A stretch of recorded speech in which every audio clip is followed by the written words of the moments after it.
ఓం మహాగణాధిపతయే నమః. ఓం గురుభ్యో నమః. ఓం శ్రీమాత్రే నమః. పరమేశ్వర స్వరూపమైనటువంటి జ్యోతిష, వాస్తు మరియు ఇతర అనేకమైనటువంటి శాస్త్రములను మనకు అందించినటువంటి మహర్షులకి నమస్కారం. హయగ్రీవ హయగ్రీవ హయగ్రీవేతి యో వదేత్ తస్య నిస్సరతే వాణి జహ్నుకన్యా ప్రవాహవత్.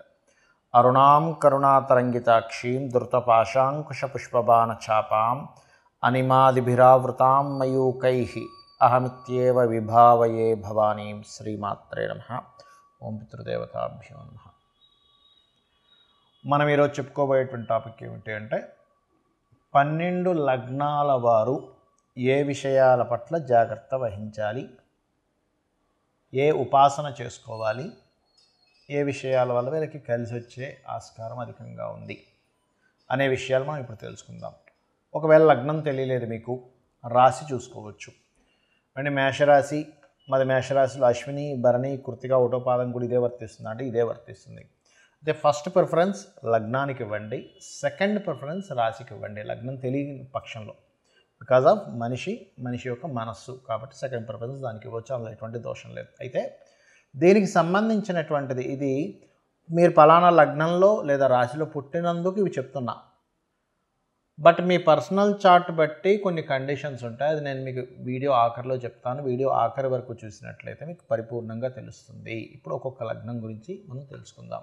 తులాలగ్నము, తులారాశి. తులావారికి కనుక చూసుకున్నట్లయితే సహజంగా ఈ తులాలగ్నం వారు ఈ లగ్నంలో జన్మించామో స్ట్రైట్ అవే నేను చెప్పించేసుకోవచ్చు, లేదంటే లగ్నం తెలీదు, రాశి మాత్రమే మాకు తెలుసు. అందులో ప్రధానంగా చిత్త 3-4 పాదాలు, స్వాతి నక్షత్రము మరియు విశాఖ 3 పాదాలు ఉంటాయి. చిత్తలో జన్మించారు మీరు, అలాంటప్పుడు లక్ష్మీ నరసింహస్వామిని ఆరాధించడము. స్వాతి నక్షత్రంలో జన్మించారు, దుర్గాదేవిని స్మరణ చేసుకుంటూ మీ నిద్ర లేవడము. విశాఖ నక్షత్రంలో జన్మించారు మీరు, దత్తుణ్ణి లేదా మన దక్షిణామూర్తి ఆరాధన చేయడము. ఓం దక్షిణామూర్తి నమః, లేదా ఓం దత్తాత్రేయాయ నమః, లేదా దిగంబర శ్రీ పాదవల్లభ దిగంబర, లేదా జయ గురుదత్త శ్రీ గురుదత్త కానీ ఇది ఖచ్చితంగా చేస్తుండాలి. ఎందుకంటే ఇక్కడ మీ యొక్క కర్మ దేనితో లింకప్ అయి ఉంటుంది. తులాలగ్నంలో జన్మించారు అంటే గురువులతోని, ఎవరికైనా ఏదైనా ఒక నాలెడ్జ్ షేర్ చేసేటువంటి విషయాల్లోని ఇది లింకప్ అయి ఉంటుంది. అంటే మీకున్నటువంటి నాలెడ్జ్ షేర్ చేయడం ద్వారా ఈ కర్మ మీకు తొలగుతుంది. మీరు గమనించండి కావాలంటే మీ లైఫ్లో సహజంగా తులాలగ్నంలో జన్మించాము అంటే బ్యాలెన్స్డ్ లగ్న అంటారు దాన్ని. అంటే బ్యాలెన్సింగ్ ఎక్కువగా ఉంటుంది సర్వసాధారణంగా, దేని ఎక్కడ ఎలా బ్యాలెన్స్ చేయాలో బాగా తెలిసి ఉంటుంది మీకు. అయితే ఇక్కడ ఏమవుతుందంటే ఎప్పుడైతే ధార్మికమైనటువంటి విషయాలకు మీరు కొంత వ్యతిరేకంగా ఉన్నారు అంటే అది మిమ్మల్ని ఇబ్బంది పెట్టడం స్టార్ట్ చేస్తుంది. ఎందుకు అంటే 3-6 లార్డ్షిప్ జూపిటర్కి వచ్చింది ఇక్కడ. అయితే ఇది మీ పర్సనల్ చార్ట్లో ఇంకా ఎక్కువగా పాడైతే ఎక్కువ ఇబ్బంది వస్తుంది, తక్కువగా పాడైతే కొంత ఇబ్బంది వస్తుంది. ఇది మనం పర్సనల్ చార్ట్ అని బేరేజ్ వేసుకొని చూసుకోవాల్సిన అంశం అది. అయితే మీ కర్మ దేని ద్వారా అది కంట్రోల్ అవుతుంది ఏమిటి అని చెప్పి చూసుకున్నట్లయితే పర్టికులర్గా ఇక్కడ మాతృమూర్తికి సేవ చేయడం ద్వారా గుర్తుపెట్టుకోండి, లేదా ఎవరికైనా మీరు నాలెడ్జ్ని షేర్ చేయడం ద్వారా, అంటే మీకున్న నాలెడ్జ్ని మీరు నలుగురికి పంచిపెట్టడం ద్వారా మీ కర్మ క్లియర్ అవుతుంది. అండ్ అదేవిధంగా ఎనీథింగ్ క్రియేటివ్గా మీరు, అంటే కొంతమంది చూడండి ఏదైనా ఒక దేవాలయానికి, ముఖ్యంగా విష్ణు ఆలయానికి మీ వంతు సహాయం, అంటే అది ఫైనాన్స్ అనే కాదు, మీ వంతు శారీరకంగా చేయడం ద్వారా కూడా క్లియర్ అవుతుంది. ఎందుకంటే ఇక్కడ 3 and 6th లార్డ్షిప్ జూపిటర్కి వచ్చింది. గురువు అంటే దేవాలయాలు, బంగారం కావచ్చు, గురువు కావచ్చు, ఇవన్నీ కారకత్వాలు చెప్పారు శాస్త్రంలో, గైడింగ్ కావచ్చు. ఇది ఎక్కడో మీకు పాస్ట్ లైఫ్లో ఎక్కడో తప్పిదం జరిగింది, దీన్ని న్యూట్రల్ చేసుకోవడం కానీ, ఈ కర్మని క్లియర్ చేసుకోవడం కానీ నాలెడ్జ్ షేరింగ్ ద్వారా, లేదా ఏదైనా ఆలయాల్లో మీరు చేసే సేవ ద్వారా, అండ్ కొన్ని దేవతా సంబంధించినటువంటి విషయాల్లో మీరు మీ వంతు సహాయం మీరు చేయడం ద్వారా ఇది క్లియర్ అవుతుంది. ఇక మీరు చేయవలసిన దేవతారాధన కాళికా అమ్మవారికి సంబంధించిన దేవతారాధన చేయండి. బీజాక్షరాలు ఉంటే బీజాక్షరాలతో చేసుకోవచ్చు, లేకపోతే కాళికాదేవి యొక్క అష్టోత్తరం చదువుకోవడం ద్వారా మీరు ఈ కర్మల నుంచి బయటపడడం జరుగుతుంది. ఇప్పటి వరకు మనం ఏదైతే చెప్పుకున్నామో మీ మీది గనక పలానా లగ్నం అయితే పలానా విషయాలు జాగ్రత్తగా ఉండండి అని, పలానా ఉపాసన చేయండి అని, లేకపోతే పలానా విషయాలు మీకు అందిపుచ్చుకుంటారని, మీ లైఫ్లో ఈ విషయాల్లో బాగుంటుందని మనం ఏవైతే చెప్పుకున్నామో ఇవన్నీ కూడా మీ లగ్నం బేస్ చేసుకొని దీన్ని స్థిరంగా ఉండేటువంటి కారకత్వాలు అంటారు. అంటే పలానా లగ్నంలో పుట్టాము అంటే పంచమాధిపతి రవి అవుతాడు మేషంలో పుడితే, లేదా వృషభంలో పుడితే పంచమాధిపతి బుధుడు అవుతాడు, అదే మిథునంలో పుడితే పంచమాధిపతి శుక్రుడు అవుతాడు, లేకపోతే లగ్నాధిపతి బుధుడు అవుతాడు. ఇట్లా కొన్ని కాంబినేషన్స్ బట్టి చెప్పుకున్నాం. మరి పర్సనల్ చార్ట్లో ఇది ఏమైనా మార్పు వస్తుందా అంటే ఖచ్చితంగా పర్సనల్ చార్ట్ దగ్గరికి వచ్చేసరికి మార్పు వస్తుంది. ఎలాగా అంటే చెప్తాను చూడండి. ఇప్పుడు టీటీ ఇంజెక్షన్ ఉంది. టీటీ ఇంజెక్షన్ ఏదైనా సెప్టిక్ అయితే వేస్తారు.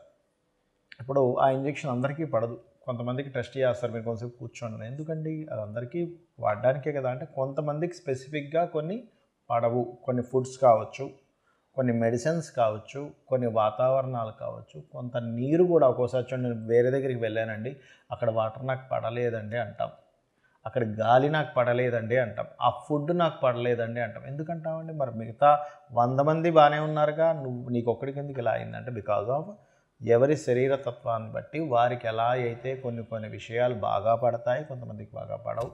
అదేవిధంగా సబ్జెక్ట్స్ కూడా చూడండి, 40 మంది పిల్లల్ని కూర్చోబెట్టి టీచర్ చెప్తా, అందులో ఒకరికి అద్భుతంగా అర్థమవుతుంది, కొంతమందికి అసలు సబ్జెక్ట్ అర్థం కాదు. ఎందుకు? మరి అందరికీ ఒకలాగే చెప్పింది కదా టీచర్ అంటే బికాజ్ ఆఫ్ వాళ్ళకున్నటువంటి అవగాహన, వాళ్ళకున్న ఇంట్రెస్ట్, ఇవన్నీ మనం బేరే చేసుకుంటాం. అంటే పర్సనల్గా ఉండే వాళ్ళ తెలివితేటలు కానీ వాళ్ళకుండే శరీరతత్వాన్ని బట్టి వాళ్ళకి తెలుస్తూ ఉంటుంది. అలాగే మీ జన్మజాతకంలో ఉండే కాంబినేషన్స్ ఇప్పుడు నేను చెప్పినవి ఏవైతే ఉన్నాయో కొంతవరకు అది మారుస్తూ ఉంటుంది. అంటే ఉదాహరణకి నేను మీకు మేషలగ్నం వారికి అప్పుల విషయంలోనే మెయిన్గా జాగ్రత్తగా ఉండాలని చెప్పాను. కానీ వారి జన్మజాతకంలో కొంచెం బుధుడు బాగున్నాడు అనుకోండి, అప్పుడు అంత ప్రమాదం రాదు. లేదా బుధుడు ఇంకా పాడైపోయాడు ఉదాహరణకి, అప్పుడు ఇంకా ఎక్కువ ప్రభావం వస్తుంది. సో ఇలాంటివి చూసుకోవాలి. అంటే ఏమిటి, నేను ఏదైనా ఆరోగ్యం గురించి చెప్పానంటే మీ జాతచక్రంలో రవిని చూసుకోండి. రవి బాగున్నాడంటే మీరేం కంగారు పడక్కర్లేదు. రవి కనుక పాడేయాడంటే ఇంకొంచెం జాగ్రత్తగా ఉండాలి. మానసిక విషయాల గురించి చెప్పాను, చంద్రుడు బాగున్నాడు, ఎక్కువ కంగారు అక్కర్లేదు. చంద్రుడు పాడయ్యాడు, అప్పుడు మీరు ఏ బియ్యం దానం ఇవ్వడమో చేయండి. అలా కాకుండా యాక్సిడెంట్స్ లేకపోతే భూ వివాదాలు ఎక్కువగా ఉంటాయి ఈ లగ్నం వారికి అని చెప్పాను అనుకోండి, అప్పుడు మీరు చేయవలసింది ఏంటంటే కుజుడు బాగున్నాడా టెన్షన్ ఏం పెట్టుకోకండి. కుజుడు పాడైతే అప్పుడు మీరు కందులు దానంగా ఇవ్వడం, సుబ్రహ్మణ్యేశ్వర స్వామి ఆరాధన చేసుకోవడం, వారాహి అమ్మవారి ఆరాధన చేసుకోవడం చేయండి. అదేవిధంగా బుధుడు పాడయ్యాడు, అప్పుడు విష్ణు సహస్రనామాలు బాగుంటే ఏం టెన్షన్ పడక్కర్లేదు. అంటే ఇప్పుడు నేను చెప్పినటువంటివి ఏవైతే ఉన్నాయో గ్రహం కనుక బాగుంది, ఆ రాసులు కనుక బాగున్నాయి, టెన్షన్ పడకండి. ఆ రాసులు బాగోలేవండి, ఆ గ్రహం పాడైంది, మరింత ఎక్కువ జాగ్రత్త తీసుకోండి అని నేను మీకు ఒక క్లారిటీ ఇస్తున్నాను. అదేవిధంగా గురువు అయితే శనగలు దానంగా ఇవ్వడం, గురువులు అంటే ఏదైనా బంగారానికి సంబంధించినటువంటి టీచింగ్ లైన్స్ సంబంధించిన విషయాల్లో కొంత జాగ్రత్తగా ఉండాలి. శుక్రుడైతే వివాహ సంబంధించిన విషయాల్లోని, శని భగవానుడైతే మీరు చేసే జాబ్ రిలేటెడ్ సంబంధించిన విషయాల్లోని, హెల్త్ విషయాల్లోని, రాహు అయితే విదేశాలకు వెళ్ళి అక్కడ ఉండేటువంటి విషయాల్లోని, కేతు అయితే కొంత ఆధ్యాత్మికత లేదా కొంత వైరాగ్య సంబంధించిన కొంతమందికి వస్తుంటుంది. అది పర్టికులర్గా ఏంటంటే కొన్నిసార్లు అయ్యో ఇటువంటి వైరాగ్యం ఈ సమయంలో రావడం ఏమిటి అనుకుంటూ ఉంటాం. ఏది మన మహాభారతంలో ఆ యొక్క యుద్ధం జరిగే సమయంలో అర్జునుడికి వచ్చినట్టు, అంటే ధర్మాన్ని వీడి ఒక రకమైన వైరాగ్యం. అప్పుడు కృష్ణుడు లాంటి వాడు మనకు కావాలి. ఆ శ్రీకృష్ణ పరమాత్మ యొక్క భగవద్గీత ఎవరైతే వింటారో ఈ వైరాగ్యం కూడా తగ్గుతుంది. సో నేను చెప్పినటువంటివి పర్సనల్ చార్ట్లోకి వచ్చినప్పుడు కొంత మార్పు వస్తుంది అనేటువంటి విషయాన్ని మీరు అర్థం చేసుకుంటూ నేను చెప్పినటువంటి పరిహారాలు మీరు చేసుకొని ఆ పితృదేవతల అనుగ్రహం కూడా పొంది లలితాంబిక అమ్మవారి యొక్క అనుగ్రహం కూడా పొందాలని మనస్ఫూర్తిగా కోరుకుంటూ మీ యొక్క జీవితాలు మరింత ఉజ్వలంగా మరింత సక్సెస్ఫుల్గా సాగాలని మనస్ఫూర్తిగా కోరుకుంటూ శ్రీమాత్రే నమః.